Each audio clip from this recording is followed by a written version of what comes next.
Lagos Talks 91.3. News. The European Election Observation Mission to Nigeria 2023 on Monday knocked the Independent National Electoral Commission, the INEC, for failing to live up to expectations in Nigeria's electoral process. The Chief Observer, EU Election Observation Mission, Barry Andrews, in his preliminary statement on the governorship and state houses of assembly elections, said Nigerians hungered for democracy and were ready to be involved in the country's democracy process. Therefore, I encourage stakeholders to keep committed to a peaceful process and address any grievances through the courts. In this regard, I am mindful of the fact that various aspects of the presidential election have already been brought before the courts. I understand that petitions may also be submitted regarding several Senate and House of Representatives elections. That being said, it is important that this mission maintains its strict line of impartiality and non-interference in accordance with our observation methodology. Accordingly, I do not propose to discuss matters related to those elections as they are now likely to be sub judice. However, he noted that the appetite was lost due to failures by the political elite and the INEC. His decision not to discuss the election was to avoid anything that could be misconstrued as prejudice at the interest of any party within those petitions. The INEC has suspended further collation of governorship election results in some parts of Abia and Enugu states. INEC National Commissioner and Chairman, Information and Voter Education Committee, Festus Okoye, yesterday said the commission took the decision after its meeting to review the conduct of the March 18 governorship and state assembly elections. Okoye recalled that the commission's office in Obingwa local government area was invaded by thugs on Sunday and its officials held hostage in relation to the collation of results from the local government area. Meanwhile, the Commission has approved that the rescheduled governorship and state assembly elections in Kwande local government area of Benue State shall hold today, Tuesday, 21st of March 2023.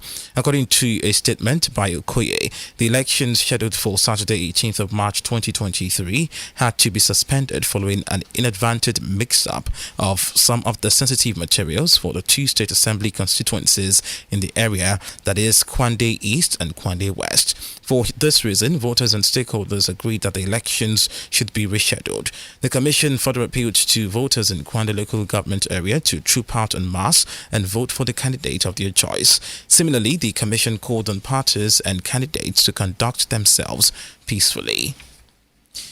The INEC has also declared the March 18 governorship election in Adamawa State inconclusive. INEC explained that its decision was due to the margin of votes recorded in the election by the contestants. According to the electoral body, the cancelled votes were more than the margin of victory between the top two candidates. The incumbent governor of the state, who is contesting under the PDP, Amadu Finitiri, polled 421,524 votes, while his closest rival, the candidate of the APC Senator Aishatu Dahiru Binani, secured 390,275. The margin between the two contestants is over 30,000 votes, which according to INEC is less than the cancelled votes. Deputy governorship candidate of the People's Democratic Party, the PDP in Lagos State, Funke Akindele, has broken her silence on her defeat in the March 18 elections, stating that she doesn't regret running for office. Akindele and her principal, Abdulaziz Adediran, also known as Jandar, were defeated by the incumbent governor and APC candidate Babajide Sanwo-Olu. Following the outcome of the election, the actress had deleted all posts relating to politics and her party from her Instagram page. On her Instagram page yesterday, she described her participation as an amazing and insightful experience and a learning curve, adding that she does not regret running for office. She then thanked the people of Lagos for their belief and support, even as she considers her next move. The Joint Admissions and Matriculation Board, JAMB, has set new guidelines to curb forgery of A-level certificates as it also resumed the 2023 direct entry DE registration. The registrar of the board, Professor Ishaku Loyede, who made this known at a news conference on Monday in Abuja, said the 2023 direct entry registration, which commenced on Monday, February 20, would come to a close on April 28. While lamenting high level of forgery of A-level certificates being used for the registration, Oloyede said the board had introduced new guidelines to checkmate such act, like registrations restricted to JAMB professional test centers under strict supervision. Oloyede said the board would only accept 13 qualifications or certificates for the 2023 DE registration, which include first degree, university diploma, higher national diploma HND, ordinary national diploma or the national diploma OND or ND, and Nigeria certificate in education, the NCE. Lagos State Governor Babajide Sanwo-Olu has increased the salaries of workers in the state by 20% shortly after he secured a second term in office. In a circular by the head of service, Hakeem Muri-Okola, the governor reiterated his administration's determination to improve the welfare and well-being of public servants in Lagos. Those affected by the increment were officers in the mainstream public service, local governments and local council development areas, and the State Universal Basic Education Board with effect from January 1, 2023.